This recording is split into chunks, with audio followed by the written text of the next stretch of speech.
الله فلا مضل له ومن يضلله فلا هادي له ونشهد أن لا إله إلا الله وحده لا شريك له ونشهد أن سيدنا وسندنا وحبيبنا وشفيعنا وطبيبنا وطبيب قلوبنا وأولانا ومولانا محمدا عبده ورسوله أرسله بالحق إلى الخلق بشيرا ونذيرا وداعيا إلى الله بإذنه وسراجا منيرا. أما بعد فأعوذ بالله من الشيطان الرجيم. بسم الله الرحمن الرحيم. ربنا وابعث فيهم رسولا منهم يتلو عليهم آياتك ويعلمهم الكتاب والحكمة ويزكيهم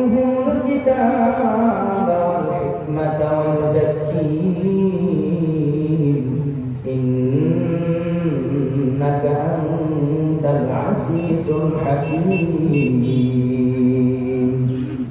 وقال تعالى في موضع آخر: إن الله اشترى من المؤمنين أنفسهم وأموالهم بأن لهم الجنة. وقال صاحب القرآن صلى الله عليه وسلم أنه قال: كل أمتي يدخلون الجنة إلا من أبى. قيل: ومن يأبى يا رسول الله؟ قال: من أطاعني دخل الجنة ومن عصاني فقد أبى. وقال رسول الله صلى الله عليه وسلم أنه قال: لا تزول قدم ابن آدم يوم القيامة حتى يسأل عن خمس: عن عمره فيما أفناه، وعن شبابه فيما أبلاه، وعن ماله من أين اكتسبه وفيما أنفقه، وماذا عمل فيما علم، أو كما قال عليه الصلاة والسلام. وقال: ليس منا من لم يتغن بالقرآن. صدق الله مولانا العظيم، وصدق رسوله النبي الأمي الكريم، ونحن على ذلك لمن الشاهدين والشاكرين والذاكرين، والحمد لله رب العالمين. اللهم صل وسلم دائما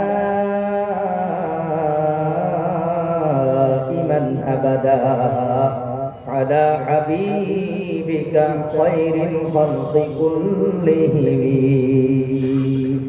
সবাই আমার সাথে বলেন: বালাগাল উলা বিকামালিহি কাশাফাত তুজা বিজামালিহি হাসুনাত জামিউ খিসালিহি সাল্লু আলাইহি ওয়া আলিহি।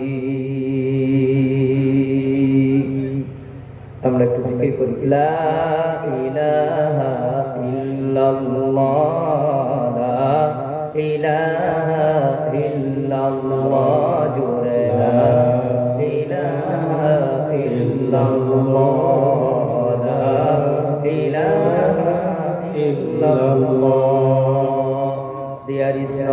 God but one Allah. La ilaha illallah. La ilaha illallah. His messenger Muhammad, Muhammadur Rasulullah. La ilaha illallah. La ilaha illallah. La ilaha illallah. While we drink and while we eat, while we drink and while we eat, we start with Bismillah.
সম্মানিত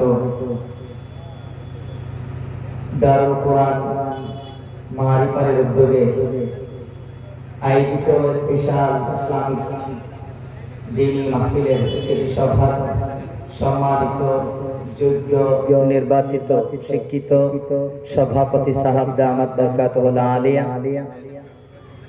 আজকের এই সভার যেনারা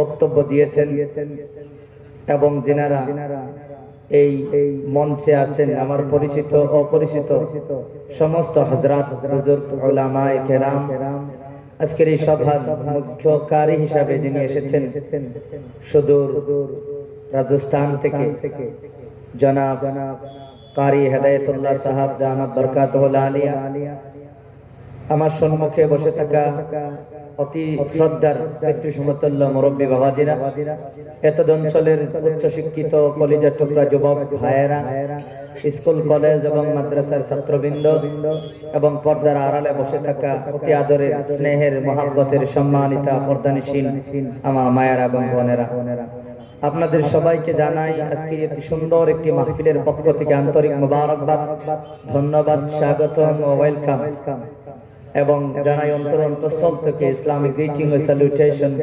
আসসালামু আলাইকুম ওয়া রাহমাতুল্লাহি ওয়া বারাকাতুহু। আপনারা কি ঘুমিয়ে গেছেন? কেউ ঘুমান নাই? কেউ ঘুমান নাই? তাহলে আপনাদের মেহমান আপনাদেরকে সালাম দিলেন, আপনারা উত্তর দিলেন না। বলেন, মুসলমানে উত্তর দেয় না সজাগ থাকলে না ঘুমিয়ে থাকলে? প্লিজ টেল মি, বলেন আপনারা। I have given the salam to all of you, but you haven't replied all. আপনারা আপনাদের সবাইকে সালাম দেওয়া হয়েছে, কিন্তু উত্তর তো সবাই দিলেন না। এই জন্যই ভাবলাম মনে করি আপনারা ঘুমিয়ে আছেন। কেউ ঘুমান নাই? সত্যি ঘুমান নাই? সবাই সজাগ আছেন? সালামের উত্তর দেওয়া ওয়াজিব। আমরা এখানে বসেছি কিছু শিখব, কবরে যাওয়ার আগে আগে না পরে? বলেন বলেন। আমি একজন নগণ্য ছাত্র আপনাদের সামনে বসেছি, এখন কিন্তু আর ছাত্রর কাতারে নাই, আপনারা সম্মান দিয়ে শিক্ষকের কাতারে বসিয়ে দিয়েছে। এই জন্যই আমি আপনাদের শিক্ষক, and you are all my student. আর আপনারা আমার সবাই ছাত্র। ছাত্র যদি ভুল করে, শিক্ষক যদি ভুল না ধরে, তাহলে শিক্ষক হইল নি? বলেন বলেন বলেন না কেন? আর শিক্ষক যদি ছাত্রদেরকে শুদ্ধ করাইতে চায়, ছাত্র যদি সাড়া না দেয়, তাহলে তারা ছাত্র হইল নি? তাহলে লেন আর দেন একপক্ষীয় হয় না দ্বিপক্ষীয় হয়? বলেন। হ্যাঁ, আমি যদি সজাগ থাকি আর আপনারা যদি স্লিপিং এ থাকেন, ঘুমিয়ে থাকেন, তাহলে বলেন এখানে কি লেখাপড়া হবে না আরো কিছু হবে? স্বপ্নের প্রতিযোগিতা চলবে। কথা বলেন ঠিক কিনা? এই জন্য শিক্ষকও সজাগ থাকতে হবে, ছাত্র সজাগ থাকতে হবে। আপনারা সজাগ না ঘুমন্ত? আমি আবার এই আপনাদের ওয়াজিবটা আবার পালন করার জন্য I will repeat the salam once again. আমি আবার সালামটা রিপিট করতেছি, দেখবো এখন really you are alive or you are sleeping. I will observe it. আমি ইনশাআল্লাহ এটা অবজার্ভ করব। সত্যি কি আপনারা কি সজাগ আছেন না ঘুমিয়ে গেছেন? উত্তরটা দিবেন খুব ভালো করে সবাই। আসসালামু আলাইকুম ওয়া রাহমাতুল্লাহি ওয়া বারাকাতুহু। আপনাদের বাড়ি করে মেহমান আসলে কে কে মেহমান রে ভালায় থিয়া জাইন গাই একটু আতুরাইনি?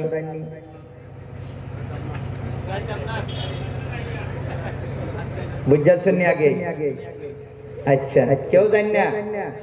তাহলে আজকে সবাই সাক্ষী, আজকে সভাপতিও সাক্ষী। আজকে it will be observed in the last moment, till the last moment, you will respect the guest or not.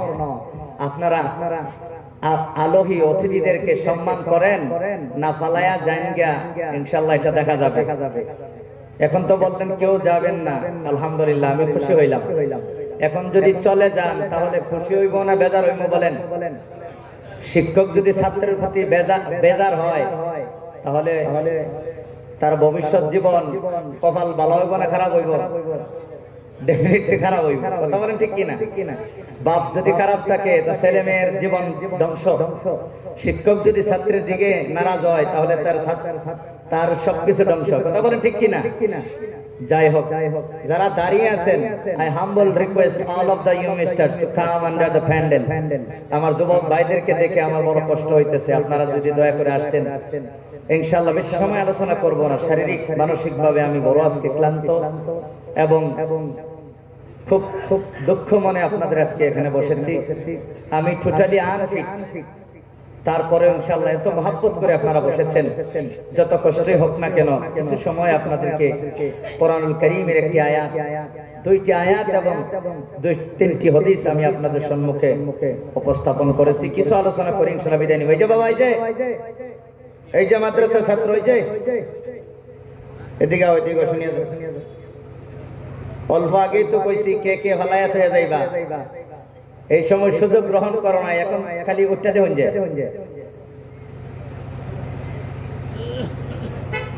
আপনারা সবাই ভালো আছেন? আলহামদুলিল্লাহ। মারিপারে এটা আমার দ্বিতীয় জলসা। প্রথম জলসায় আপনারা আমাকে পরিচিত করাইয়া দিচ্ছেন, এখন আর রাত দিন ঘুম নাই। আপনাদের মারিপার এই মিশন মাদ্রাসার সভা করার পরে এখন আর শান্তি নাই। তবে আলহামদুলিল্লাহ, এটা নিজের ছোট একজন মানুষ হয়ে নিজেকে আল্লাহর কাছে শুকরিয়া আদায় করি যে আল্লাহ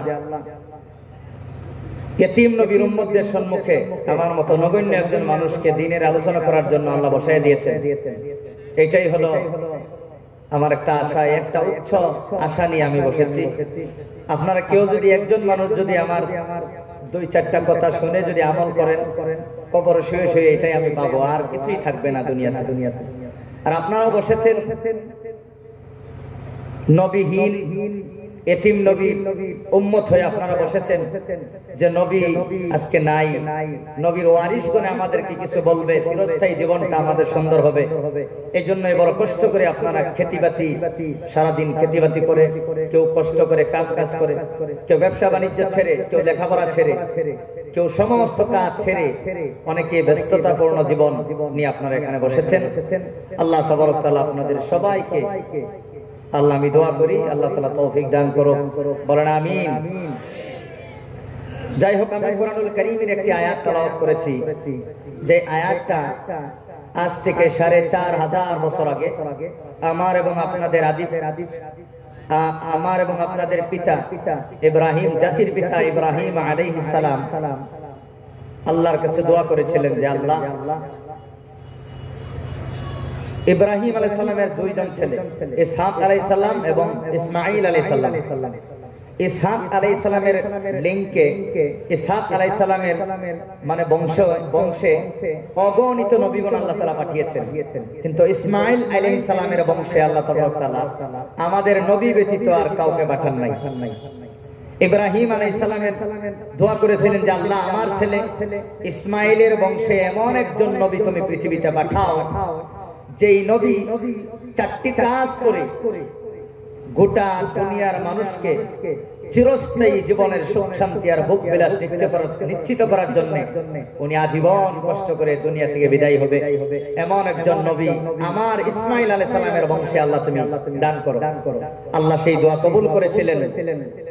আপনার 4500 years ago Allah accepted the convocation of Ibrahim alayhi salam. Ibrahim আলাইহিস সালামের দোয়া কবুল করে আল্লাহ আমাদেরকে সম্মানিত করেছেন বিশ্বের সর্বশ্রেষ্ঠ নবীর উম্মত বানিয়ে, বলেন সুবহানাল্লাহ। রাসূল হাদিসের মধ্যে বলেন, ইন্নাল্লাহ ফাদ্দালানি আলাল আম্বিয়া, নিশ্চয় আল্লাহ আমারে পৃথিবীর সব নবীগণের সর্দার বানিয়েছেন। চিল্লায়া বলেন সুবহানাল্লাহ। রাসূল শুধু বিশ্ব নবী নয়, নেতা যত বড়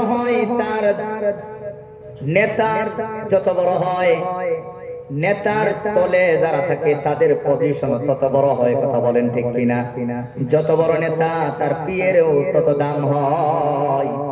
আমাদের রাসূল পৃথিবীর সর্বশ্রেষ্ঠ নবী, আর আমরা হলাম পৃথিবীর সর্বশ্রেষ্ঠ উম্মত, বলেন সুবহানাল্লাহ। সাধারণ কোন টাইটেল নয়, সাধারণ কোন সম্মান নয়, অসাধারণ সম্মান, অসাধারণ সম্মান রাসূল দিয়ে আমাদেরকে বলেছেন, ওয়া ফাদ্দালা উম্মতি আলা সাইরিল উমাম, আর আমার উম্মতরে আল্লাহ পৃথিবীর সব উম্মত থেকে শ্রেষ্ঠ বানিয়েছেন। চিল্লায়া বলেন সুবহানাল্লাহ। রাসূল সর্বশ্রেষ্ঠ নবী হওয়ার ফজিলত কি এবং আমরা সর্বশ্রেষ্ঠ উম্মত হওয়ার ফজিলত কি?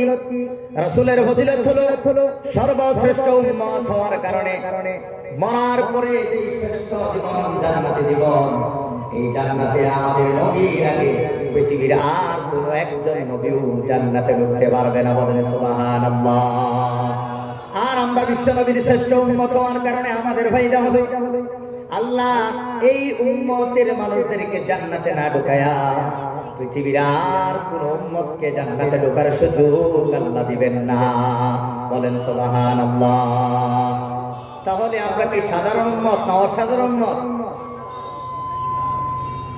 অসাধারণ উম্মত আল্লাহ আমাদেরকে বানিয়েছেন। যেই নবী বিশ্বনবী হলেন, কি কারণে বিশ্বনবী হলেন? এই কারণে বিশ্বনবী হলেন। বিশ্বনবী শুধু নামে উনি বিশ্বনবী হন নাই, আর কর্মজীবনে উনি কর্মিক ছিলেন। কর্মর কারণে উনি বিশ্বের সর্বশ্রেষ্ঠ নবী হয়েছেন, বলেন সুবহানাল্লাহ। এই গোটা নবীজির জীবনে যদি আমরা স্টাডি করি, 3টা ভাগে আমরা স্টাডি করতে পারবো। জন্ম থেকে নিয়ে 40 বছর বয়স পর্যন্ত নবীর 40 বছরের মক্কি জীবন, তারপরে নবুয়ত প্রাপ্ত থেকে আরম্ভ করে হিজরত করার আগে পর্যন্ত 13 বছরের মক্কি জীবন, তারপরে হিজরত করার পরে 53 বছর বয়স থেকে নিয়ে 63 বছর বয়সের মদিনার 10 বছরের জীবন, এই মানে 63 বছরের জীবনটার 3টা ভাগে যদি আমরা স্টাডি করি, যদি আমরা পড়ি, তাহলে দেখা যায় রাসূলের প্রথম 40 বছরের জীবন রাসূলের জন্য, নবীর জন্য নবুয়তির দলিল, উম্মতের জন্য শরীয়তের দলিল নয়। রাসূল যে বিশ্বনবী হবেন, কিভাবে বিশ্বনবী হবেন, একটা অলৌকিক মুজিজা ঘটনা দিয়া রব্বুল আলামিন 40টা বছর রাসূলকে ফিট করেছেন, রাসূলকে কমপ্লিট করেছেন, রাসূলকে আমানতদার হিসেবে গোটা পৃথিবীর মানুষের সামনে উপস্থাপন করেছেন। রাসূল সত্যবাদী হিসেবে গোটা পৃথিবীর মাঝে আপনার উপস্থাপন করেছেন। কারণ নেতার চরিত্র যদি নষ্ট থাকে তাহলে সেই নেতা কোনোদিন নেতা হইতে পারে না। নেতার কথা যদি মিথ্যা হয় তাহলে সেই নেতা কোনোদিন নেতা হতে পারে না। নেতার অন্তরে যদি কোনো হিংসা কিনা থাকে সে কোনোদিন নেতা হতে পারে না। 40টা বছর কাফির বেঈমানেরা যখন হয়তো বলতো যে তোমরা কেমন নবী মানো, নবী তো এইটা করছে এইটা করছে, 40টা বছরে আল্লাহ রাসূলকে এমন ভাবে আল্লাহ পাক্কা করলেন যেন কোনো কাফির বেঈমানে একটা আঙ্গুল তুলে রাসূলের বিরুদ্ধে গোটা জীবনের বিপক্ষে একটা বার কোনো কমপ্লেইন করতে যেতে না পারে। 40টা বছরে রাসূলকে আল্লাহ সেই ক্ষমতা, যোগ্যতা, এবিলিটি আল্লাহ দান করে আমাদেরকে নেতা বানিয়েছেন। বলেন সুবহানাল্লাহ। 13 বছরের জিন্দেগিতে রাসূল অসহনীয় ধৈর্য ধারণ করেছেন, সহ্য করেছেন। এককভাবে উনি 13টা বছর উনি কষ্ট করেছেন। জীবনে অনেক দুঃখ কষ্ট নিয়ে উনি ইসলামের মিশন চালায় গেছেন। 13টা বছর উনি একটা দিন, এক মুহূর্ত পর্যন্ত আরাম করতে পারেন নাই। তারপরও এই রাসূল একদিন কোন মুসলমান তো দূরের কথা, নন মুসলমানকেও কোনোদিন গালি দেন নাই। সেই বিশ্বনবীর 13 বছরের জিন্দেগির জীবন উনি কুরবানি দিয়েছিলেন। কুরবানি দিয়া গোটা পৃথিবী থেকে অন্ধকার দূর করে আলোর জন্য রাসূলকে আল্লাহ তাআলা পাঠিয়েছিলেন।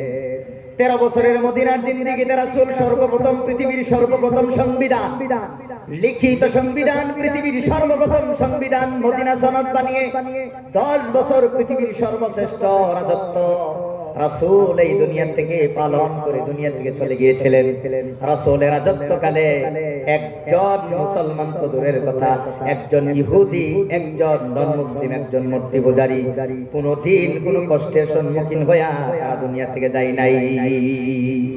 13 বছরে 10 বছরের রাসূল গোটা পৃথিবীর মানচিত্র পাল্টিয়ে দিয়েছিলেন। গোটা পৃথিবী থেকে মারামারি, কাটাকাটি, হানাহানি, হিংসা সব দূর করে ওনার পবিত্র আত্মার মতো সমস্ত সাহাবাদের আত্মা আলোকিত করে রাসূল দুনিয়া থেকে চলে গিয়ে হাজার হাজার লক্ষ লক্ষ সাহাবাদের একদল আল্লাহ দুনিয়া রাখিয়ে গিয়েছিলেন। তারা গোটা পৃথিবীকে উজালা করে তারা চলে গেছেন। কথা বলেন ঠিক কিনা? সেই বিশ্বনবী দুনিয়ার মধ্যে এসেছিলেন 4টি কাজ নিয়ে। এই 4টি কাজ যদি নবী যাওয়ার পরে যদি টিকে থাকে তাহলে ইসলাম টিকে থাকবে। 4টি কাজ যদি বন্ধ হয়ে যায় এক মুহূর্ত ইসলাম পৃথিবীতে থাকবে না। বলেন, পানির থেকে 100 কেজি ওজনের একটা মাছ এই ফিল্ডের মধ্যে আনিয়ে ফেলে দিলে কয় বছর বাঁচবো? বলেন, 1 বছর, 6 মাস, 2 মাস, 5 দিন? বলেন না কেন? পানির থেকে একটা মাছ উঠে এই জায়গায় রাখলে বাঁচার 5 দিন তো দূরের কথা, 1 দিন বাঁচা অসম্ভব। কথা বলেন ঠিক কিনা?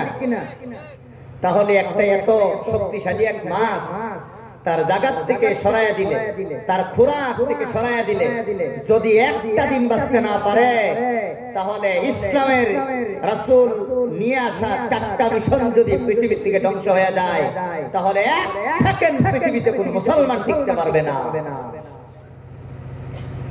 আমি আপনাদেরকে আর একটু বুঝায় বলি। বলেন, এলপি স্কুল না থাকলে হাই স্কুল কয়টা থাকবে?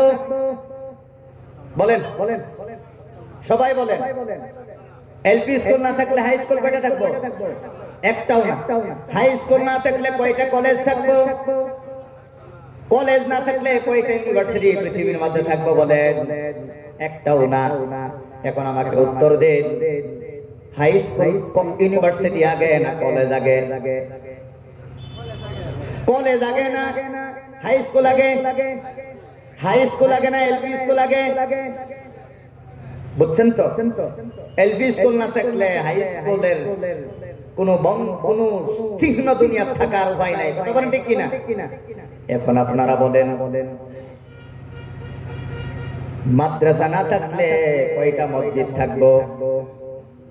বলেন মাদ্রাসা না থাকলে কয়টা মসজিদ থাকবো? থাকতো না। তাহলে আপনারা বলেন মসজিদ আগে না মাদ্রাসা আগে? এত আজকে বললেন কেন? মসজিদ আগে না মাদ্রাসা আগে?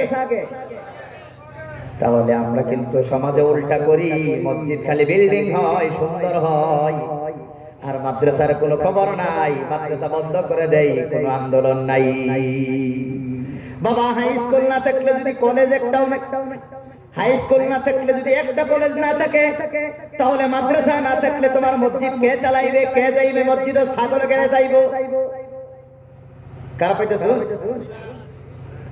তাহলে এখন বলেন মসজিদ আগে না মাদ্রাসা আগে? মাদ্রাসা যখন বন্ধ করে দিল তখন কিছু পণ্ডিতে কয় যে হয় ভালোই হয়েছে, বন্ধ করে দিও, না লাগে মাদ্রাসা করে ভগা মোল্লা হবো। মেডিকেল কলেজ না থাকলে কয়জন ডাক্তার বাড়াইব? কয়জন? 100 জন বাড়াইতো না? 10 জন, 5 জন বাড়াইব, একজনও না।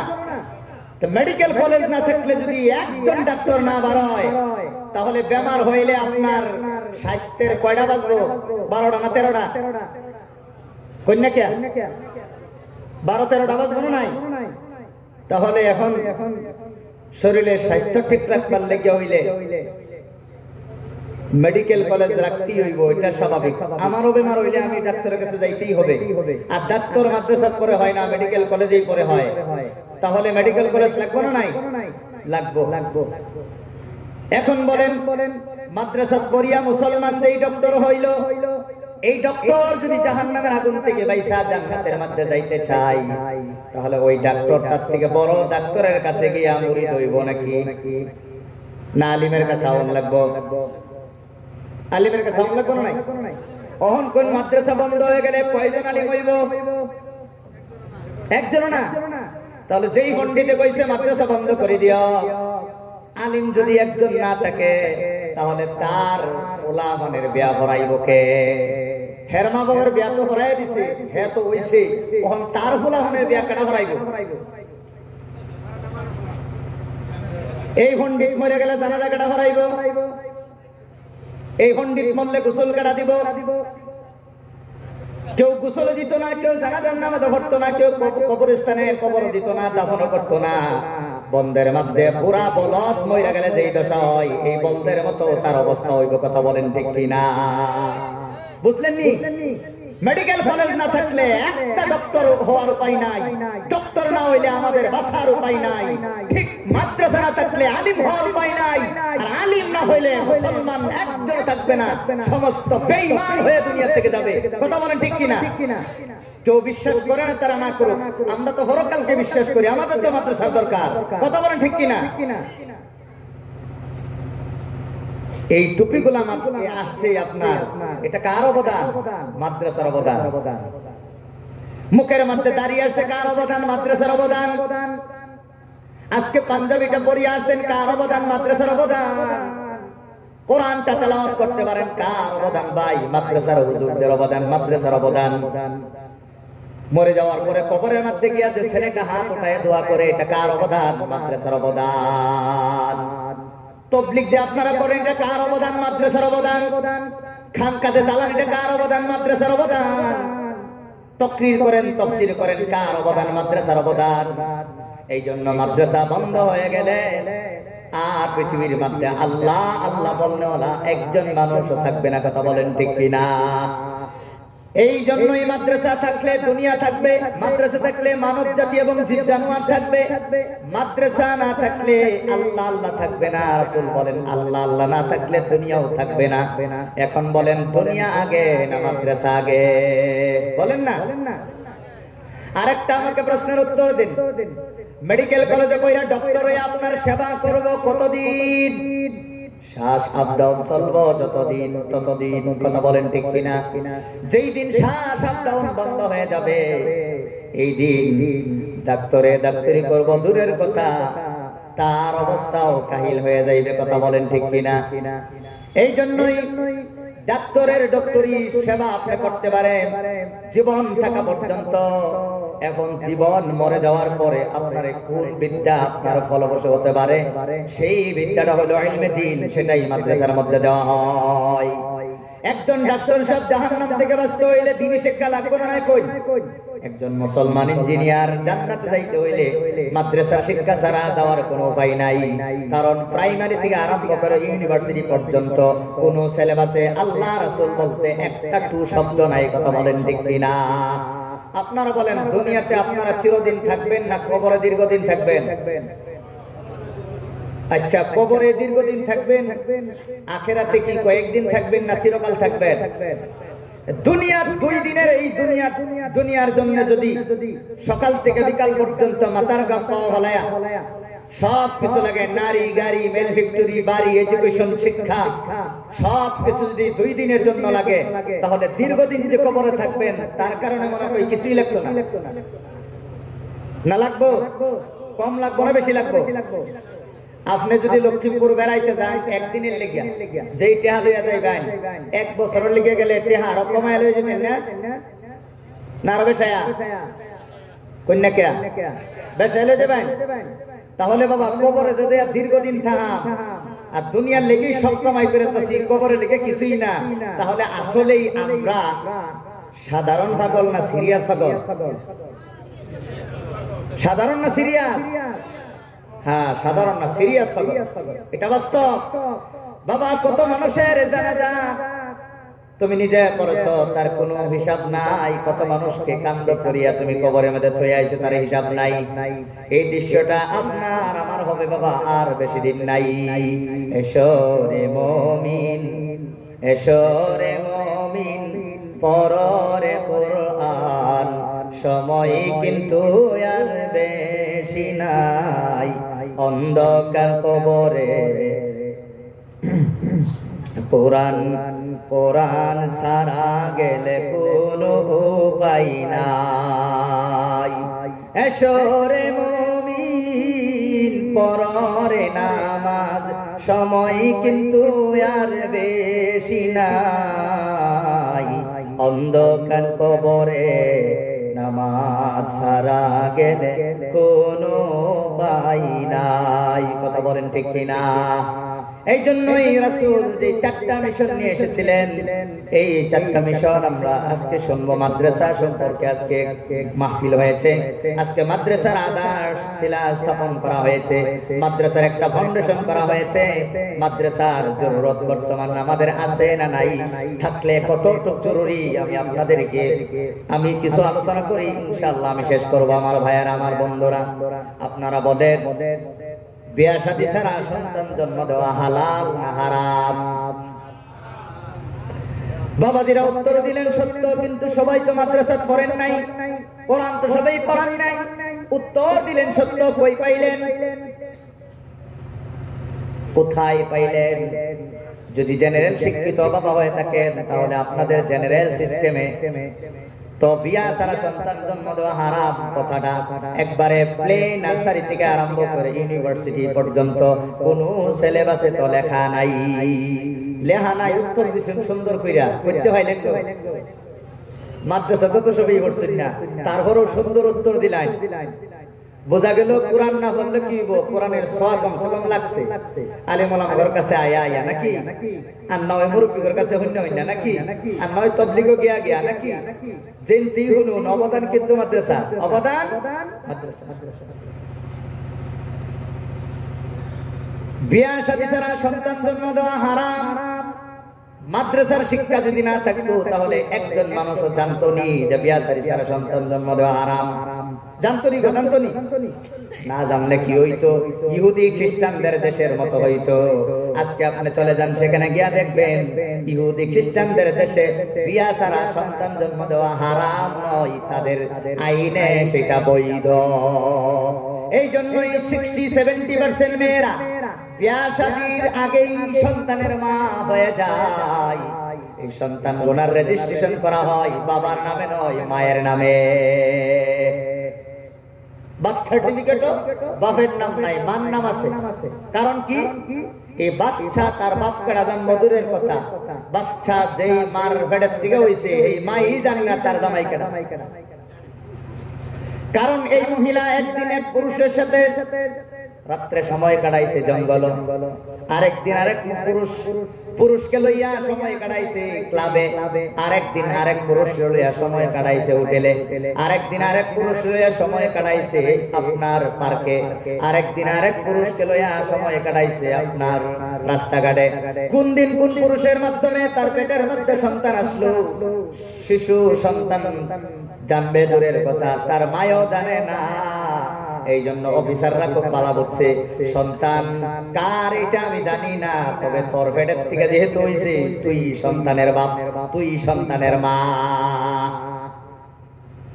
কোরআনের টাচ না রাখলে দেখছেন কি হয়? আমরা স্কুল কলেজ ইউনিভার্সিটি কইরাও জানি হারাম, কিন্তু তারা জানে না কেন? তারা কোরআন পড়ছেও না, কোরআনের ভূগোল আইছেও না, সও লাগছে না। বাতি এনে শৈল্য জ্বলে না উপরে জ্বলে, তাই করে দেখা যাকে এই বাতির লাইটের ছোঁয়া লাগছে, লাগছে না নাই? এলে কি আইনের জ্বালা হয়েছিল? আসলে তো আইনের শৈল্য লাগছে নাই, লাইট হলো উপরে, উপরের লাইটকে আপনাদের শৈল্য পড়ছে, এলে কি এই লাইটের ফসল কে পড়ছে কারণ আইনের জ্বালা হয়েছিল। ঠিক মাদ্রাসার মধ্যে বিয়া শাদী ছাড়া সন্তান জন্ম দেওয়া হারামের এই কথাটার বাতি জ্বলে মাদ্রাসায়। এই বাতি গিয়া লাগে আমাদের মুসলমান স্কুল কলেজ ইউনিভার্সিটি লেখাপড়া করা মুসলমান ছেলে মেয়েদের অন্তরে। কথা বলেন ঠিক কিনা? এই ছোঁয়া লাগছে কারণে কবি রয়েছেন যে হারাম। এই জন্য মাদ্রাসা না থাকলে মানুষ মানুষ হয়ে থাকতে পারে না। কিছু মানুষ আছে না, বিয়া শাদী ছাড়াই গার্লফ্রেন্ড আর বয়ফ্রেন্ড লয়ে ঘুরে। তারা কি বিয়া শাদী ছাড়া গোড়াগাড়ি করা কি মানুষের গুণ না জানোয়ারের গুণ? কোন কোন? এক কুকুরের নির্দিষ্ট কোন কুকুরনি আসেনি, এক কুকুরনির নির্দিষ্ট কোন কুকুর আসেনি, এক হাড়ের নির্দিষ্ট কোন গায়ে আসেনি, এক গায়ের নির্দিষ্ট কোন হাড় আসেনি। তাহলে বিয়া শাদী ছাড়াই তারা যেভাবে চলে, কিছু যুবক ভাইয়েরা বর্তমানে এই রোগে আক্রান্ত। বিয়া শাদী ছাড়াই গেই পছন্দ হয়েছে, 1-2-80 মাধ্যমে সম্পর্ক, ইজাব কবুলের মাধ্যমে না, 80 আর নিটকানির মাধ্যমে সম্পর্ক হয়ে গেছে। কখন এই যে সম্পর্ক যে হইল, আসলে তো এদের ভিতর থেকে বাতি জ্বলতো না, আগুন জ্বলবো। এই যে বাতিটা জ্বলতেছে তার মধ্যে একটা পজিটিভ আর একটা নেগেটিভ আধান আছে না নাই? কই আছে না নাই? এখন যে মেইন তারের থেকে যে এই তারটা আনছে, তার রেখি কাপড় সারাই আনছে না কাপড় ভিন্দাই আনছে? পজিটিভ আর নেগেটিভের প্রিয়জনের গায়ে কাপড় আছে না নাই? কভার আছে না নাই? এই কভার দিয়া সেট করে আইন না হলদার লাগানির ঘরে আগুন জ্বলছে না বাতি জ্বলছে? বাতি জ্বলছে। অহন যদি হে মেইন তার দুইটা যদি এক লগে জোড়া লাগাইয়া দেওয়া হয়, অহন কোন বাতি জ্বলবো না আগুন জ্বলবো? কি জ্বলবো? আগুন জ্বলবো। তা ঠিক বিয়া শাদী হওয়ার পরে, ইসলামিক মতে বিয়া শাদী হওয়ার পরে যদি স্বামী স্ত্রী ঘর থাকে তাহলে ঘর বাতি জ্বলবো, অনেক সন্তান হইব। আর যদি এই ঘরের মধ্যে আমার আগেই পথে ঘাটে, রাস্তাঘাটে, পার্কে আর বাগানে আর জঙ্গলে যদি একত্রিত হয়ে যায় দুই তার, তাহলে কোন বাতি জ্বলবো না, মহা আগুন জ্বলবো। অহন সমাজের মধ্যে কিছু কিছু জায়গায় না, প্রায় সব জায়গায় বাতি জ্বলে না আগুন জ্বলে। লেখাপড়া করবার গিয়ে আর ক্লাসে যায় না, আগুন জ্বালানি ব্যস্ত হয়ে যায়। শীতের দিন তো খারাপ হইতেছ। অহন কোন এই যে বিয়া শাদী ছাড়া সন্তান জন্ম দেওয়া হারাম কথাটা একমাত্র মাদ্রাসার কিতাবে আছে। এই জন্য মাদ্রাসা যতদিন থাকবে ততদিন আমরা মানুষের মতো জন্ম হব। মাদ্রাসা যেদিন বন্ধ হবে, স্কুলের সিলেবাসে এই কথা নাই। আমাদের মুসলমানের ঘরে জন্ম নেওয়া এই ছেলেরা যখন মাদ্রাসা থাকবে না, শুধু স্কুলের মধ্যে লেখাপড়া করবে, তখন তারা একটাও আর বিয়া করবে না। ব্যক্তি বিয়া ছাড়া সন্তান জন্ম দেবে, তখন আর মানুষ থাকবে না, জানোয়ার হইব। অহন কই? অহন এই মাদ্রাসার অবদান মনে হয় নাই, না আছে? আমার বাবা, আমার ভাইয়েরা, রাসূল কি জন্য দুনিয়ার মধ্যে এসেছিলেন? আল্লাহ রাব্বুল আলামিন ইব্রাহিম আলাইহিস সালামে দোয়া করেছেন, রব্বানা ওয়া বা'আথ ফীহিম রাসূলাম মিনহুম ইয়াতলু আলাইহিম আয়াতিক। ও গো দয়ার আল্লাহ, তুমি পৃথিবীর মধ্যে আমার বংশ ইসমাঈল আলাইহিস সালামের বংশের মধ্যে এমন একজন নবী পাঠাও, যেই নবী সর্বপ্রথম তোমার আয়াত তেলাওয়াত করবে। সর্বপ্রথম কি করবে বলেন? সর্বপ্রথম তোমার আয়াত তেলাওয়াত করবে। আয়াত মানে কি? কোরআনের আয়াত। কোরআনের আয়াত শিক্ষা দিবে, কোরআনের আয়াত পড়াবে। এই জন্য কেউ যদি দ্বীনের কাজ করতে চায়, কেউ যদি মুবাল্লিগ হতে চায়, দ্বীনের দায়ী হতে চায়, তার এক নম্বর কোয়ালিটি থাকতে হবে, সে যদি শুদ্ধ করে কোরআন তেলাওয়াত করতে পারে তাহলে তার ইজাজত আছে, সে অন্যকে দাওয়াত দিবে। যদি শুদ্ধ করে কোরআন তেলাওয়াত করতে পারে না, তাহলে সে কোনোদিন নবীর মিশনের দাওয়াত দিতে পারে না। কারণ কোরআন শুদ্ধ করে না বললে আর কোরআন থাকে না, অন্য কিছু হয়ে যায়। উদাহরণ দেই, আল্লাহ সূরা ইখলাসের মধ্যে বলছেন, কুল হুয়াল্লাহু আহাদ। হে নবী তুমি বলে দাও আল্লাহ একজন। ওহন যদি কেউ কুল বড় কাফের জায়গা যদি কুল হুয়াল্লাহু আহাদ পড়ে তাহলে কি হইব? কুল হুয়াল্লাহু আহাদ পড়ার অর্থ হইলো, নবী তুমি খাও, আমি একজন। আল্লাহ কয় কও, আমি কইলাম খাও। কইন কোরআন কও না খাও? কোরআনও কি আছে? কও আছে না খাও আছে? আছে কও। আমি যে খাও কইলাম, তাহলে এটা কোরআন রইলো, আল্লাহর কথা রইলো না আমার কথা হইলো? তাহলে যে এতটুকু পার্থক্য করতে পারে না, হ্যাঁ দ্বীনের দাওয়াত কিভাবে দিব? এই জন্য সহি শুদ্ধ কোরআন তেলাওয়াত যার নাই, সে দ্বীনের দাওয়াত দিতে পারবে না। এখন বলেন সহি শুদ্ধ ভাবে, একমাত্র সহি শুদ্ধ ভাবে কোরআন শিক্ষা দেওয়া হয় এলপি স্কুল না শুধুমাত্র মাদ্রাসায়? বলেন একমাত্র মাদ্রাসায় সহি শুদ্ধ ভাবে কোরআন শিক্ষা দেওয়া হয়।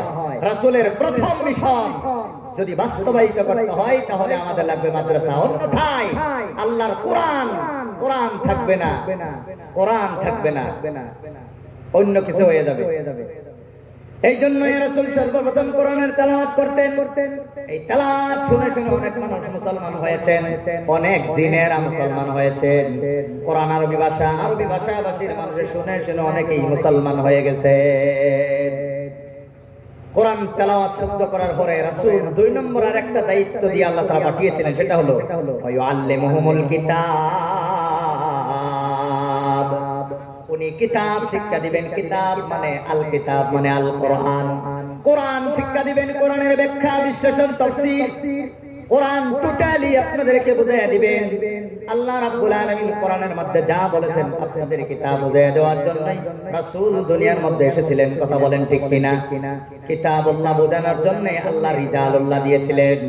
এখন কিতাবুল্লাহ বোঝানোর জন্য রিজালুল্লাহ আল্লাহর নবীগণ দুনিয়ার মধ্যে কেউ নাই। এখন আছে উলামায়ে কেরাম। উলামায়ে কেরামে কিতাব বুঝায়া দেয়, স্কুলে হইরা মাদ্রাসায় হইরা কইন। আল্লাহর কোরআনের কিতাবের শিক্ষা থাকবো মাদ্রাসা থাকলে না না থাকলে? থাকলে। এই কনসেপ্টটা, এই বিষয়টা ভালো করে বুঝতে হবে। আমাদেরকে অনেক মানুষে অনেক কিছুই কবে, কিন্তু ঈমান নিয়ে কবরে না গেলে আমাদের খবর আছে। ঈমান সবার আগে। ঈমান কার আগে? ঈমান সবার আগে। বাবা কেউ যাবেন না, আমি আর বেশি লম্বা বক্তব্য দেব না। এরপরে ইনশাআল্লাহ কারি হেদায়েতুল্লাহ সাহেবের সুললিত কণ্ঠে তেলাওয়াত শুনবেন আপনারা। ওয়ায়ুআল্লিমুহুমুল কিতাব, যিনি আল্লাহর কোরআনের কিতাবের ব্যাখ্যা দিবেন, কোরআন বিশ্লেষণ করবেন, ইন্টারপ্রিটেশন করবেন, কোরআনের বিশ্লেষণ করবেন। এই জন্য যারা মুবাল্লিগ হবেন, দ্বীনের দাওয়াত দিবেন, তাদের জন্য 2 নম্বর কোয়ালিটি হলো তারা কমপ্লিট কোরআনের ব্যাখ্যা তাফসীর তাদের জানতে হবে। এখন বলেন কমপ্লিট কোরআনের তাফসীর আর ব্যাখ্যা জানা যায় কোথায়? একমাত্র মাদ্রাসায়। কথা বলেন ঠিক কিনা? একমাত্র মাদ্রাসায় এটা জানা যায়। এই মাদ্রাসার মধ্যে শিখে শিখেই উলামায়ে কেরাম দুনিয়ার মধ্যে তাবলীগ সমস্ত মানুষকে কোরআনের ব্যাখ্যা শোনাইতেছে। রাসূল তো আর নাই, রাসূল আর আসবেন না। রাসূলের ওয়ারিসগণ উলামায়ে কেরাম এই দায়িত্ব তারা পালন করবেন। এখন মাদ্রাসা না থাকলে শিখবেন কই? না শিখলে শিখাইবেন কারে? কথা বলেন ঠিক কিনা? মাদ্রাসার অনেক অনেক জরুরত। 3 নম্বর দায়িত্ব হলো ওয়াল হিকমা, হিকমা শিক্ষা দিবে। হিকমা কারে কই? বাবা স্কুলের মধ্যে যখন সর্বপ্রথম আপনার রিডিং পড়ানি হয় না, এবিসিডি পড়ানি হয়।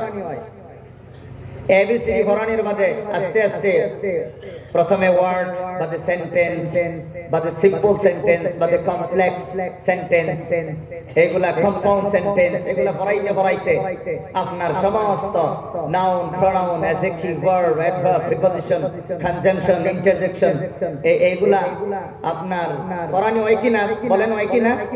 তারপরে এগুলা শেখায় আস্তে আস্তে তার অর্থ শেখানো হয়। অর্থের পরে বিশ্লেষণ, তার এক্সপ্লেনেশন শেখানো হয়। তারপরে লাস্টে কি শিখলাম সেটা আমাদের আয়ত্ত আসে। কথা বলেন ঠিক কিনা? ঠিক কোরআন বুঝতে হলে সর্বপ্রথম আলিফ বা তা সা, তারপরে রিডিং, তারপরে ব্যাখ্যা বিশ্লেষণ, তারপরে হবে যা শিখলেন তার ইমপ্লিমেন্টেশন। কোরআনে যা পাইলেন তারপরে তার বাস্তবায়ন করার যেই হিকমত, যেই প্রসেস রাসূল সেটা শিক্ষা দিয়েছিলেন। মাসলা মাসাইল, কোন কাজ কিভাবে করতে হবে, কোন কাজ কিভাবে করলে অ্যাকসেপ্টেবল হবে, কোন কাজ কিভাবে করলে আল্লাহ গ্রহণ করবে না, সেই শিক্ষা রাসূল দিয়ে গেছেন। জীবন সকাল থেকে বিকাল পর্যন্ত আমার খাওয়া দাওয়া কেমন হবে, আমার ঘুমানো কেমন হবে, আমার ব্যবসা বাণিজ্য কেমন হবে, আমার লেনদেন কেমন হবে, আমার বিবাহ শাদী কেমন হবে, আমার চরিত্র কেমন হবে, এভরিথিং রাসূল আমাদেরকে দিয়েছিলেন, শিক্ষা দিয়েছিলেন। এই 3 নম্বর দায়িত্ব রাসূল পালন করেছিলেন। কোরআন শিক্ষা দিয়ে আমাদেরকে হিকমত শিখিয়ে গেছেন, কোন কাজ কিভাবে করলে কিভাবে আমরা ফলপ্রসূ হব, এই শিক্ষা রাসূল দিয়ে গেছেন। 4 নম্বর আরেকটা কাজ হলো ওয়ায়ুযাক্কিহিম, অন্তর পবিত্র, অন্তর পরিষ্কার করার জন্য আল্লাহ পবিত্র অন্তরের মালিক নবীজিকে এই দুনিয়ার মধ্যে পাঠিয়া সমস্ত পৃথিবী মানুষের মলিন অন্তর সাফ করার জন্য পাঠিয়েছিলেন। বলেন সুবহানাল্লাহ। বাবা এক বালতি সেনার মধ্যে এই টুপিটা 10 বার ধইলে কতখানি ভাগ হইব? কোন ভাগ হইব নি? না আরো না ভাগ হইব? হ্যাঁ, তাহলে এই টুপিটা সেনার বালতিত না সুবাইয়া বস্তুনির মধ্যে গিয়ে 2টা সুবাই দিলেই না ভাগ থাকবো না ভাগ হয়ে যাইব? তাহলে বেশ কম কি এক জায়গা ভাগ করবার গেছিলাম, এটা নিজেই না ভাগ, নিজে না ভাগ হইয়া অন্যরে ভাগ করতে পারে না, ক্ষমতা নাই। যে ভাগটা এই অন্যরে ভাগ করতে পারে। কথা বলেন ঠিক কিনা? কখন কেউ অন্তর যদি না ভাগটা তার বগলে যারা যারা বন্ধু হইব, ফুলের গেরান, গোলাপের গেরান তার অন্তরতে আইব না দুর্গন্ধ আয়া তারে ঘেরাও করবো? বলেন। তাহলে রাসূলের অন্তর ছিল পবিত্র। সেই সময় বর্বর, মূর্খ, অশিক্ষিত আরবদের অন্তর ছিল অপবিত্র। পবিত্র অন্তরের কাছে যখন অপবিত্র মানুষগুলো আসলো, তখন একজন সাহাবা আকাশের তারা হয়ে গেল। বলেন না সুবহানাল্লাহ। তাহলে অন্তর যার পবিত্র, সেই অন্য মানুষকে দাওয়াত দিতে পারবে। কারণ অন্তর পবিত্র লইয়া যারাই দাওয়াত দিতে যাইব 100 নয়তো নারী 100 নইব। অন্তর পবিত্র লইয়া নিজের ভিতরে হিংসা লইয়া কেউ যদি হিংসার বিরুদ্ধে বয়ান করে 100 নয়তো নারী 100 নইব। কেউ যদি নিজের বোনের মাটি মাইরা অন্যরা যদি দাওয়াত দেয় যে তোমার বোনের মাটি দিয়া দেও, হের বয়ানও 100 নয়তো নারী 100 নইব। যে নিজের পরিবারের সংশোধন না কইরা অন্য মানুষকে সংশোধন করবার যায় 100 নয়তো নারী 100 নইব। এই জন্য আল্লাহ আগে নবীকে বলছেন ওয়াআনদির আশীরাতাকাল আকরাবিন। রাসূল আগে তোমার রিলেটিভ যারা আছে তাদেরকে ঠিক করো, পরে অন্যদেরকে। এখন অনেক মুবাল্লিগদেরকে দেখা যায় নিজের ছেলে মেয়ের কোনো ভাত্তা নাই, পর্দার কোনো খবর নাই, নামাজের কোনো হিসাব নাই, 3 চিল্লা 10 চিল্লা 15 চিল্লা মারতেছে। আমি চিল্লার খারাপ কইতাছি না, অনেক জরুরি, অনেক জরুরি। তবে এই নিজের অন্তরটাকে আগে পরিষ্কার করতে হবে। এই পরিষ্কার করার সিস্টেম আপনি একটা জায়গায় গেলে পাইবেন, মাদ্রাসায় গেলেও হইতেন না, তাবলীগে গেলেও হইতেন না। অন্তর পরিষ্কার করার একটা জায়গা হইল খানকার মধ্যে গিয়া উপযুক্ত আল্লাহর ওলি যার অন্তর পরিষ্কার, যে সমস্ত সুন্নতের ইত্তেবা করে, ফরজ মানে, ওয়াজিব মানে, সুন্নত মানে, এখন কামিল পীরের হাতে মুরিদ হইয়া তার উদ্যোগগুলো কিছুদিন ঘুরলে অন্তর পরিষ্কার হয়ে যাবে। এই পরিষ্কার অন্তর লইয়া যারই দাওয়াত দিবেন হেরি অ্যাকশন করবো, রিঅ্যাকশন হইতো না। বুঝছেন কি? ইসলাম 80% মাদ্রাসা পাইবেন, 10% তবলিগ পাইবেন, আর 10% পাইবেন গিয়া খানকা। অহন কোন এক জায়গা ইসলাম 100% হওয়ার কোনো উপায় আছে নি? নাই, নাই। এই জন্য রাসূলকে আল্লাহ তাআলা পবিত্র অন্তর দিয়ে বানিয়েছিলেন। এই পবিত্র অন্তর দিয়া যখন রাসূল দাওয়াত দিলেন, রাসূলের দুশমনগণ আস্তে আস্তে বন্ধ হয়ে গেলেন। কথা বলেন ঠিক কিনা? বাবা বেশি আমি লম্বা করতে চাই না, আমি এখন আপনাদেরকে কিছু কথা আমি বলতে চাই। আমি একটা কোরআনের একটা আয়াত তেলাওয়াত করেছিলাম। আল্লাহ বলেন, ইন্নাল্লাহা আশতারা মিনাল মুমিনিনা আনফুসাহুম ওয়া আমওয়ালাহুম বিআন্না লাহুমুল জান্নাহ। আল্লাহ বলে আমি মুমিনের মাল আর মুমিনের জান আমি কিনিয়া রইছি। আল্লাহ মুমিনের জান, মুমিনের মাল আল্লাহ কিনালছে একটা জিনিসের বদলা, এটা হলো জান্নাত। বলেন না সুবহানাল্লাহ। আপনারা আল্লাহকে বিশ্বাস করেননি, রাসূলকে বিশ্বাস করেননি, ফেরেশতারে বিশ্বাস করেননি, আসমানি কিতাব বিশ্বাস করেননি, তকদির বিশ্বাস করেননি, রাসূলগণকে বিশ্বাস করেননি, মরার পরে আর একটা জীবন আছে মানেননি। তাহলে আপনারা বলেন মুমিন মুসলমান। আল্লাহ বলে এই মুমিন মুসলমানের জান আর মাল আমি কিনালছি। কের বদলা? জান্নাতের বদলা। বিআন্না লাহুমুল জান্নাহ। কের বদলা গো? জান্নাতের বদলা। ওহনি জান আর মাল একমাত্র আল্লাহর ইচ্ছায় যারা চালাইব আল্লাহ তাদেরই জান্নাত দেব। আল্লাহর ইচ্ছা কোনটা আর নিজের ইচ্ছা কোনটা? মাদ্রাসা না থাকলে কত পার্সেন্ট কয়জন সায়েন্টিস্ট আইনে রায়া করে দিব? আল্লাহর ইচ্ছা কি আর রাসূলের ইচ্ছা কি? এইটা আপনাদেরকে আলিম ওলামা ওনারা কইব না প্রফেসরে কইব? ডক্টরে কইব না আলিম ওলামারা কইব? কই? হ্যাঁ, ওহন আমি একটা মোবাইল কিনছি না, আইনে যদি একটা কামলা লই, শুনুন, কামলা লওয়ার পরে কামলায় কাম করবো আইনের মতে না তার মতে? মালিকের মতে। মালিকের মতে কাম করলে কামলার গুণ হইল হ্যাঁ আদর হইব, বেতন হইব। কথা ঠিক না বেঠিক? অহন গুনামে যদি মালিকের কথা না মানে তাহলে বেতন কয়টিয়া হইব আর আদর কথা নি হইব? হইবনি? একটাও হইতো না। কারণ গোলাম আপনার অধীনে, আপনি আনছুন, আপনার মতে কাম করলে আপনি বেতন দিবাই। অহন আল্লাহ যে আমাদের জীবন আর আমাদের মাল আল্লাহ কিনা লইছে, অহন তো আল্লাহর মতে আমরা জীবন তো চালাইতেছি না, জীবন তো আমার ইচ্ছা শক্তির মাধ্যমে চালাইতেছি। অহন কোন আল্লাহর ওয়াদা জান্নাত হওয়া যাবেনি?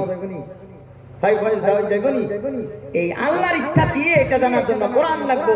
কোরআনের জন্য হাফিজি মাদ্রাসা, খারিজি মাদ্রাসা লাগবো, আর নয় কোনো উপায় নাই। জান্নাই জানা হইতাম না। কথা বলেন ঠিক কিনা?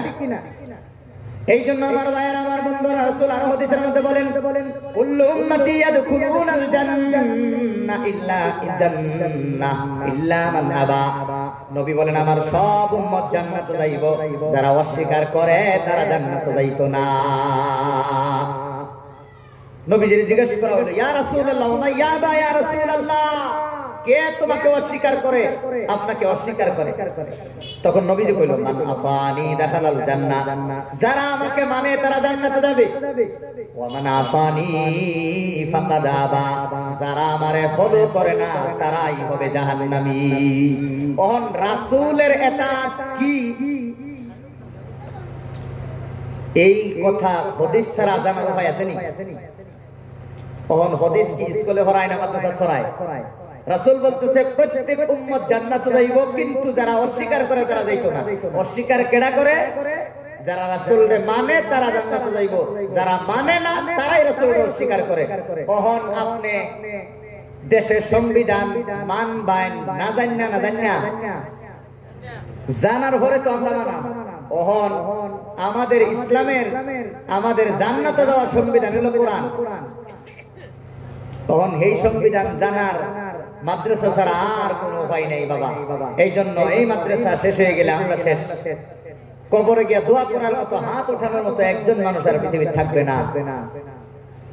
যেই জায়গা ইমাম বুখারী সাহেব, ইমাম বুখারী শরীফ লিখছে, আল্লামা আবু মুহাম্মদ ইবনে ইসমাঈল বুখারী যেই জায়গা বসে বসে বুখারী লিখছে, উনার গ্রামে কয়েকদিন আগেও একটা মাদ্রাসা ছিল না, মানুষ সব বেনামাজি হয়ে গেছে।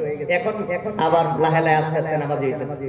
যে জায়গা বুখারী নামাজ বুখারী লিখছে, এই জায়গা মাদ্রাসা বিলীন হয়ে যাওয়ার কারণে সমস্ত মানুষ বেনামাজি হয়ে গেছিল।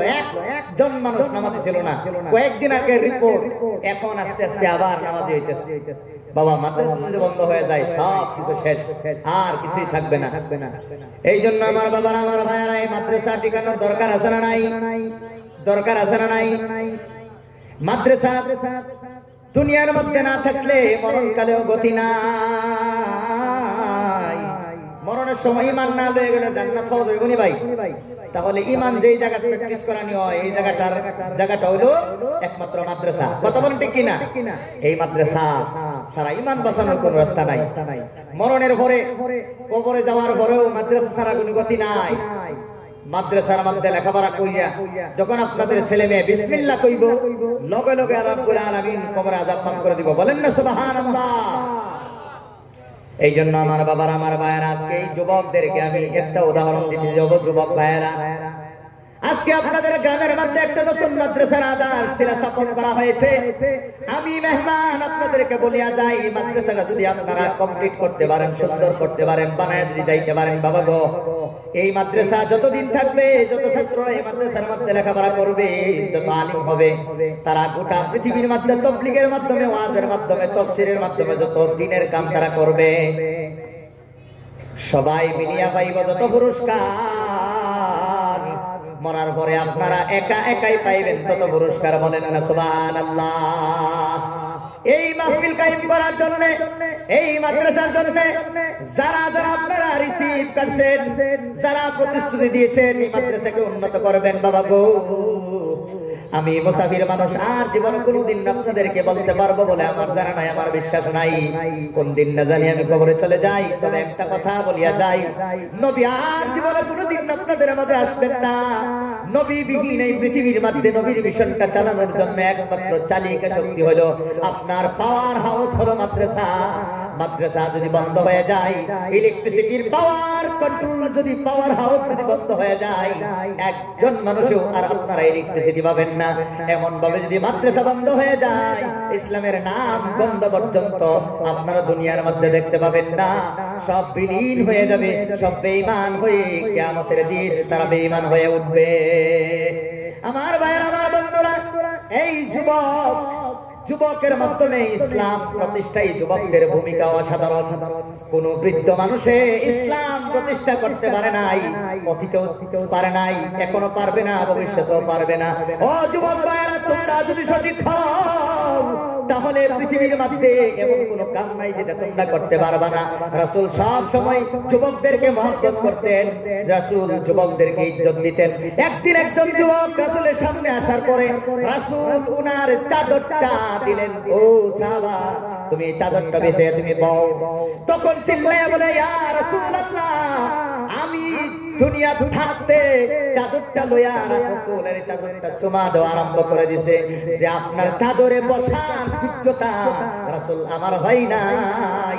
রাসূল সব সময় যুবকদেরকে ইজ্জত দিয়েছে, নিজের চাদর পর্যন্ত দিয়ে দিয়েছে, তোমরা আমার সামনে বসো।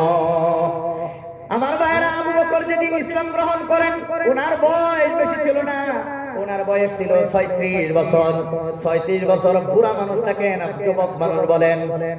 পৃথিবীর এই যুবকরাই ইসলাম প্রতিষ্ঠায় যুবকদের ভূমিকা অসাধারণ, অতুলনীয়, অসহনীয়। তারা অসহ্য গ্রহণ করে তারা ইসলামকে প্রতিষ্ঠিত করেছে। আমার ভাইয়েরা, আব্দুর রহমান ইবনে আউফ যেদিন মুসলমান হন, সেদিন তার বয়স ছিল 20 বছর।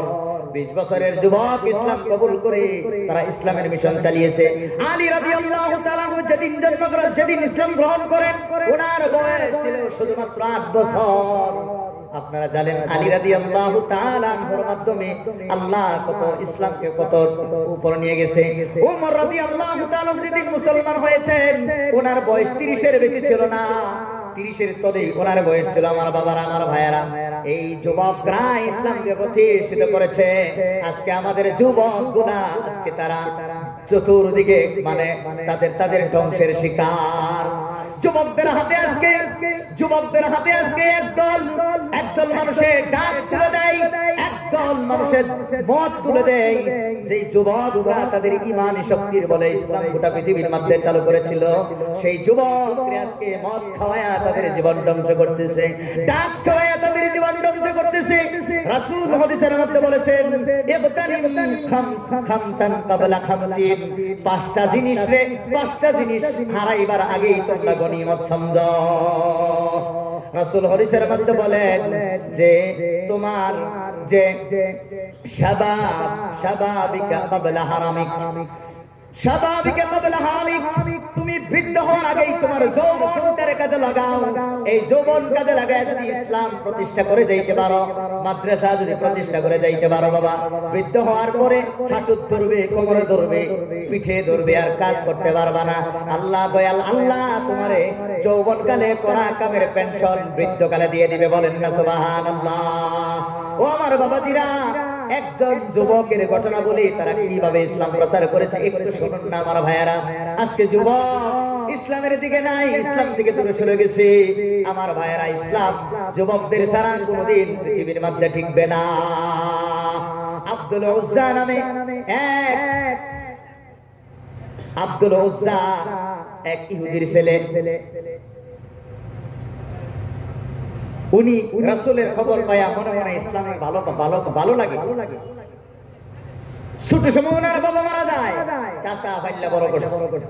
চাচা বড় করার পরে, শিক্ষিত করার পরে মাটি সম্পত্তি সবকিছু ওনারা দিয়ে সেটেল করার পরে যখন ইসলামের দাওয়াত রাসূলুল্লাহ লই আইলো, আব্দুল উজ্জা আপনার মন থেকে ইসলামকে গ্রহণ করার জন্য উনি পুরা পাগলের মতো হয়ে গেছে।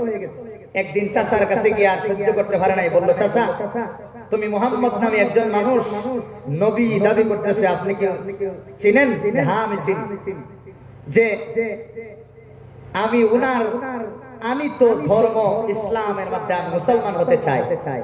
চাচা কই, যা কইছো আর সাবধান আর কইও না, যদি আর একবার কও তাহলে তোমার আমি যা দিয়েছি সব ছিনায় নিব। আব্দুল উজ্জা কয়, আপনি সব চিনে নিতে পারেন, আমি নিয়ত করেছি মুসলমান হবই। আপনার সামনে আমি করলাম লা ইলাহা ইল্লাল্লাহ মুহাম্মাদুর রাসূলুল্লাহ। তার চাচা আগুনে অগ্নিশর্মা হয়ে গেল। তার বাচ্চাকে বলল, তোমারে যা কিছু দিয়েছি সব পুরাইয়া দেও, তোমারে আর কিছুই দিব না। তার বাতিজা কই, আব্দুল উজ্জা কই, যা আপনি দিয়েছেন সব নিয়ে নিন, আমি দিয়ে দিলাম, লাগতো না, কিছুই লাগতো না। তারপরে তার চাচা বলে, তোমার পরনে যে লুঙ্গিটা আছে, তোমার শরীরের মধ্যে যে কাপড়টা আছে, এইটাও তো আমার দেওয়া, তোমার তো কিছুই ছিল না, এডিও দেও। লগে লগে ঈমান বাঁচানোর কারণে এই যুবক নিজের লুঙ্গিটা পর্যন্ত, নিজের শরীরের কাপড়টা পর্যন্ত খুলিয়া দুই চোখ মুদিয়া আমার কাছে দৌড় দিল।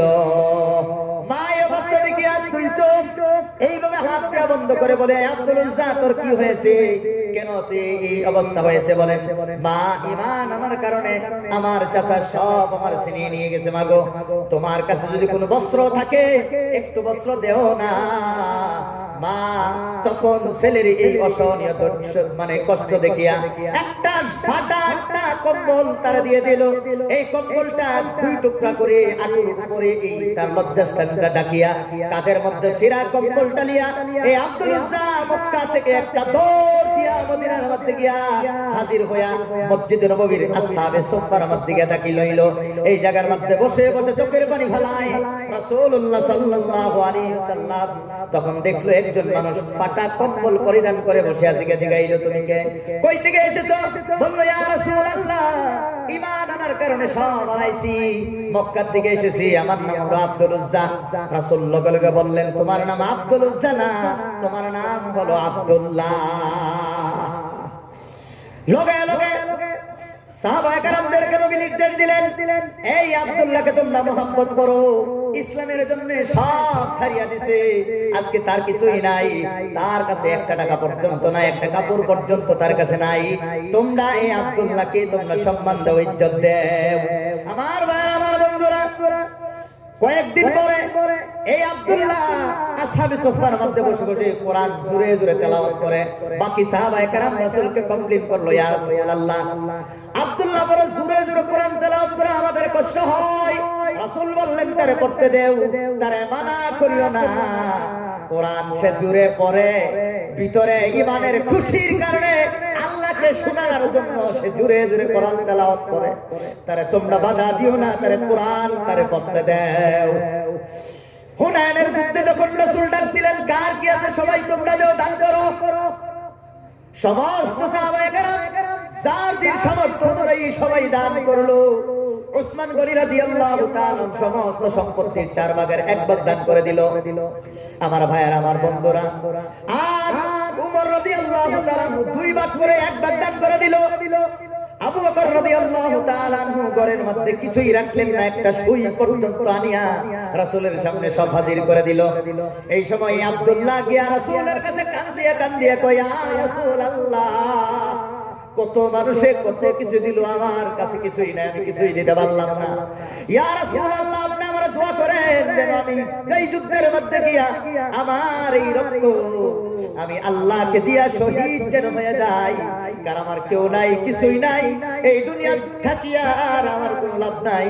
দোয়া করেন আমি যেন যুদ্ধের মধ্যে গিয়ে শহীদ হয়ে আমি বিদায় হয়ে যাই। রাসূল একটা সাহাবাকে বললেন, যাও একটা গাছের খালানোর পরে হাতের মধ্যে বান্ধিয়া দে, কই আল্লাহ তোমার এই শরীরের রক্ত, আমি রাসূল তোমার শরীরের রক্ত কাফির বেঈমানদের জন্য হারাম করে দিলাম। আবার কান্না আরম্ভ করলো, আল্লাহ আমি চাইলাম, ইয়া রাসূলুল্লাহ, আমি চাইলাম দিনের জন্য শহীদ হইতে, আপনি এইটা আপনি কি কইলেন? আমি তো চাইলাম শহীদ হইতে। রাসূল বলে, তুমি যদি ঘরের মধ্যে বসো, যদি মৃত্যুবরণ করো, আল্লাহ তোমার শহীদি মর্যাদা দিব। বলেন না সুবহানাল্লাহ। এই আব্দুল্লাহ যাওয়ার পরে যুদ্ধ করলে, যুদ্ধ করার পরে কিছুদিন পরে এই আব্দুল্লাহ আপনার জ্বরে আক্রান্ত হয়ে দুনিয়া থেকে বিদায় হয়ে যায়। রাত্রে হয়ে গেছে, রাসূল বলে, তার জানাজার নামাজ আমি পড়াবো, তোমরা ব্যবস্থা করো। কবর খনন করা হলো। আব্দুল্লাহকে যখন কবরের মধ্যে নামাই, নবী নিজে এই কবরের মধ্যে নেমেছেন। নামিয়া কয়, তোমাদের ভাই আব্দুল্লাহর কষ্ট দিও না, আস্তে আস্তে কবরের মধ্যে দাফন করো। এই আব্দুল্লাহ পরনের লম্বিরা পর্যন্ত ইসলামের কারণ দিয়ে দিয়েছে, শরীরের কাপড় পর্যন্ত ইসলামের জন্য বিলীন করে দিয়েছে। এই আব্দুল্লাহর দেহটার মধ্যে তোমরা জোরে টাচ করে না, আস্তে আস্তে কবরের মধ্যে নামাও। রাসূল নিজে এই কবরের মধ্যে চোখের পানি ফেলায় ফেলায় কবরের মধ্যে নামায়ার পরে রাসূল বললেন, আল্লাহ এত পর্যন্ত, এখন পর্যন্ত আমি আব্দুল্লাহর উপরে আমি রাজি হয়ে গেলাম, মওলা তুমিও আব্দুল্লাহ উপরে রাজি হয়ে যাও। লগে লগে একজন সাহাবী, নামটা আমার মনে নাই, সাহাবী চিৎকার মারে বললেন, ইয়া রাসূলুল্লাহ, হায় রে হায়, আজকে আব্দুল্লাহর লাশটা এই জায়গার না হইয়া যদি আমার লাশটা হইতো, আর রাসূল এমন একটা দোয়া যদি আমার দিত, তাহলে আমি ধন্য হইয়া যাইতাম। আমার ভাইয়েরা, আমার বন্ধুরা, যুবকরা এইভাবে ইসলামের জন্য সব কিছু দিয়েছে। আমার ভাইয়েরা, আমার বন্ধুরা, এই জন্যই কোরআনে কারীমের মধ্যে বলেন, আল্লাহ রাব্বুল আলামিন কোরআনে কারীমের মধ্যে বলেছেন যে আল্লাহ তাবারক তাআলা তোমাদের জান এবং তোমাদের মাল আল্লাহ কিনে নিয়েছেন, একটার বিনিময়ে সেটা হলো জান্নাত। এই সাহাবী নিজের জানও দিলেন, নিজের মাল তো দিতে পারে নাই, ছিলেন না, অন্য সাহাবারা দিলেন। কথা বলেন ঠিক কিনা? এই জন্য আমার বাবারা, আমার ভাইয়ারা, এই মাদ্রাসা কারি সাহেব আমাদের এসে গেছে, ইনশাআল্লাহ কোরআন তেলাওয়াত হবে। আমার বেশি লম্বা করতে চাইতেছি না।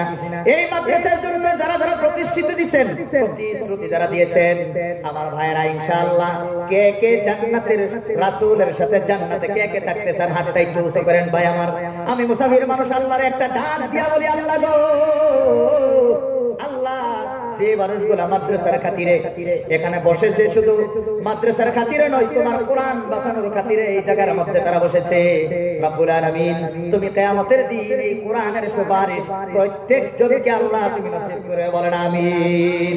রাসূল হাদিসের মধ্যে বলেন, লাইসা মিন্না মান লাম ইয়াতাগান্না বিল কোরআন। এই হাদিসের অনেক ব্যাখ্যা আছে, অনেক ব্যাখ্যা আছে। তার মধ্যে সর্বশ্রেষ্ঠ ব্যাখ্যা হলো, যারা কোরআনকে যথেষ্ট মনে করে না, রাসূল বলে তারা আমার উম্মতের মধ্যে নাই। কোরআনকে যারা যথেষ্ট মনে করে না, তারা আমার উম্মতের মধ্যে শামিল নয়। লাইসা মিন্না মান লাম ইয়াতাগান্না বিল কোরআন।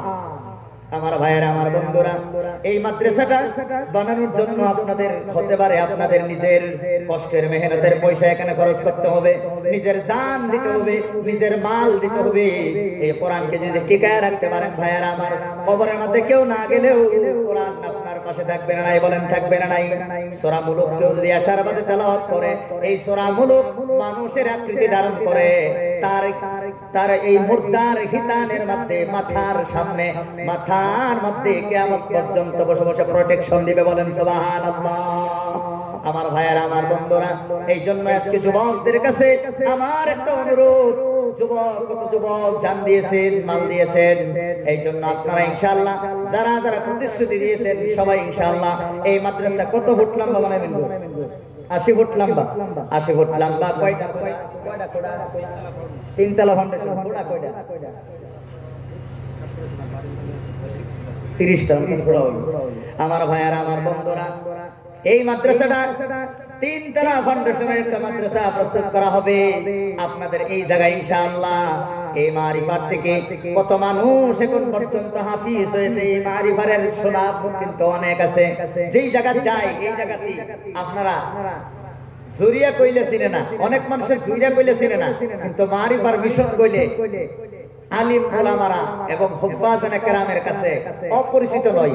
অনেক জায়গায় দূর পর্যন্ত এই মারিফারকে চিনে। আমি দোয়া করি আল্লাহ তাআলা এই মারিফারের প্রতি মানুষদেরকে আল্লাহ তাআলা তুমি কোরআন প্রেমী বানায় দাও। বলেন আমিন। আল্লাহ কিয়ামতের দিন এই কোরআন প্রেমীদেরকে আল্লাহ তুমি স্পেশাল কাতারে আরশের ছায়ার তলে দেখা দিয়ে জান্নাতবাসী করিও। বলেন আমিন। আল্লাহ তাআলা আপনাদের প্রতি ঘরে ঘরে এই কোরআন ওয়ালা আল্লাহ তাআলা বানায় দিও এবং দুনিয়া আখিরাতের জ্ঞান বিজ্ঞান আল্লাহ তাআলা আপনাদের প্রতি শিশুদেরকে দান করুক। বলেন আমিন। আমার ভাইয়েরা, আমার বন্ধুরা, এই কোরআন পৃথিবীর মধ্যে না থাকলে আমাদের বাঁচার উপায় নাই, আমাদের টিকার উপায় নাই। ঈমান সবার আগে। আপনার 5 কোটি টাকার ঘর বানাইলেন, কিন্তু তালা আপনার চাবি আপনার হাতে নাই। এখন বলেন আপনার ঘরে আরাম করতে হইলে এই ঘরটা আগে না চাবি আগে? বলেন চাবি আগে। তাহলে জান্নাতে ঢুকতে হইলে আপনার ঈমান আগে। যার ঈমান আছে সেই জান্নাতে ঢুকতে পারবে, আর ঈমান মাদ্রাসা ছাড়া টিকায়া রাখা সম্ভব নয়। এই জন্য মাদ্রাসার জন্য আমরা চেষ্টা করবো তো ইনশাআল্লাহ আমার ভাইয়েরা।